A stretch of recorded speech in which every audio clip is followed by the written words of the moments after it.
So what's up mga kuys? So meron tayong good find ngayon. So nakita nyo to. Ito yung susi ng Isuzu MUX na LS model 4x2 automatic. So ganito. Ito yung base model key ng Isuzu RZ4E 1.9 engine. So ito siya. So may nakita ko sa Shopee na flip key. So in order ko siya and ito siya. Yan. So malaki siya tingnan, ano. I-compare mo dito. Laki niya. So ayan siya. So ito in order ko sa Shopee, ilalagay ko na lang yung link dun sa video description para pagka-click nyo ng link, diretso siya sa ganitong page, no. So ito siya. So pag bubuksan siya, ito lang, pipindutin nyo lang itong upper part, ni Isuzu logo. Yan. Yan. So pag ibabalik nyo, pipindutin nyo ulit yung itong part na to para ibalik nyo. Press and then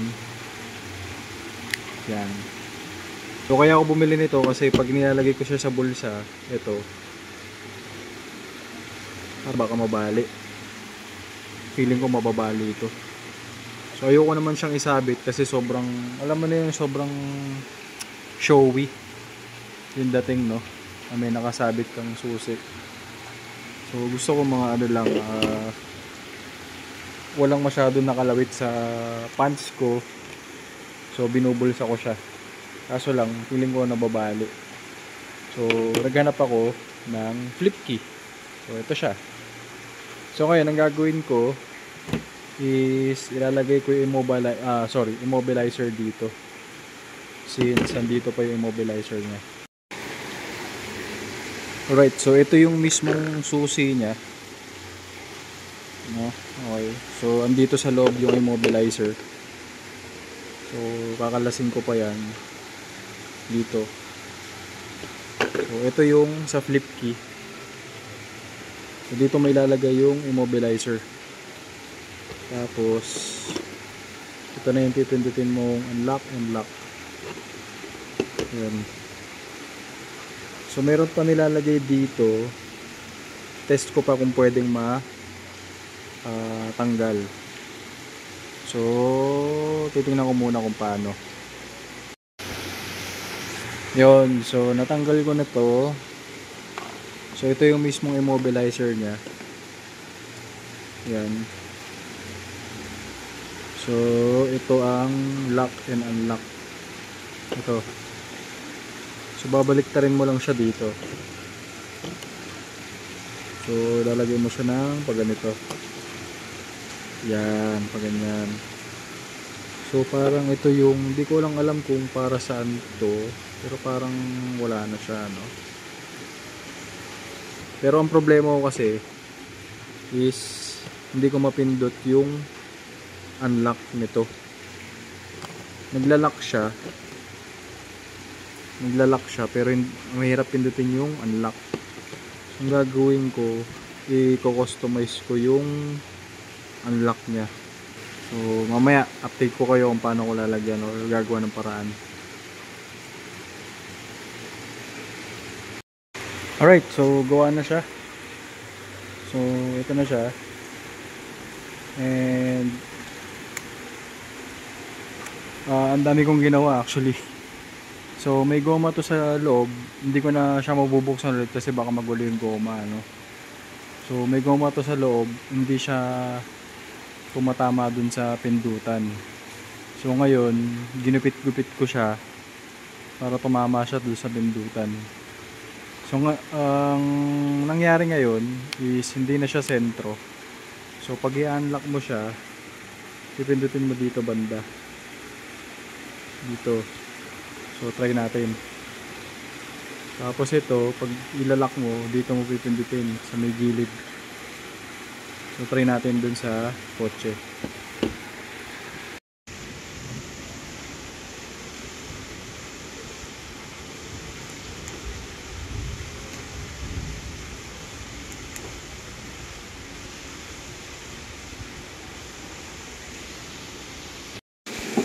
Okay, so nakita nyo dun sa video na gumana na siya.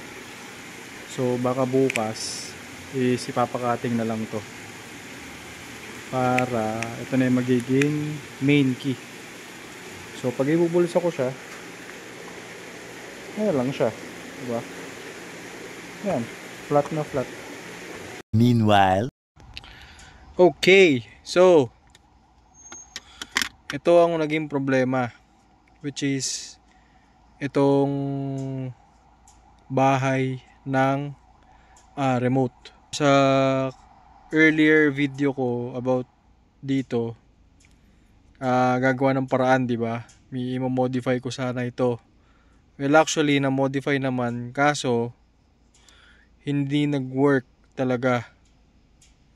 Kasi yung immobilizer niya dito sa original key is nakadikit, hindi natatanggal. Imposibleng matanggal. So bubuksan ko rin to. Papakita ko sa inyo na imposibleng matanggal yung immobilizer nitong susi na to. So dito muna tayo sa susi na to. Ito papakita ko sa inyo kung bakit hindi siya naayos ano. Kasi kung mapapansin nyo, hindi siya tamang-tama dun sa mismong switch nito, sa mismong butas. So ito, pag pipindutin mo yung lock, dito sa pinakagilid mo siya mapipindot. Tapos pag pipindutin mo naman yung unlock, dito sa pinakagitna mo siya mapipindot, pahirapan pa. So hindi sentro yung bahay niya.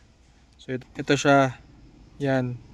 So pinagtatanggal ko yung mga goma na yan, pinagugupit ko yan nung isang gabi para sumentro.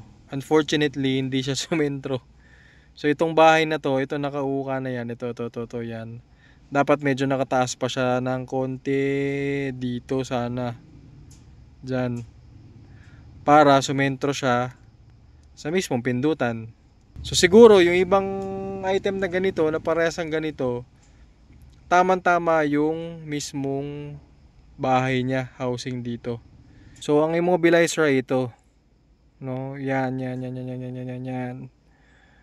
Yan ang immobilizer. So imposible siyang matanggal kasi nakadikit. So yan. So ngayon gagawin ko back to original, kilala naman ako. Wala ganun talaga. Minsan may good item, pero minsan may bad item talaga. Hindi naman bad, hindi lang nasunod yung ano. Sayang lang yung order. Excited pa naman ako. Hindi pala maayos. So anyways, so ganito siya. Nagana naman. Nawala ilaw. Yun, meron na ulit. So pansamantagal, ito muna yung gagamitin ko, and then siguro pag nagka-budget ako, bibili lang ako ng isang flip key na programmable.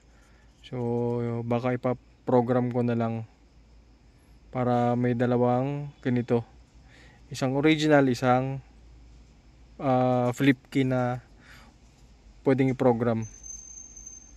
So yun lang. Thanks for watching. Please like, share, and subscribe. Bye-bye.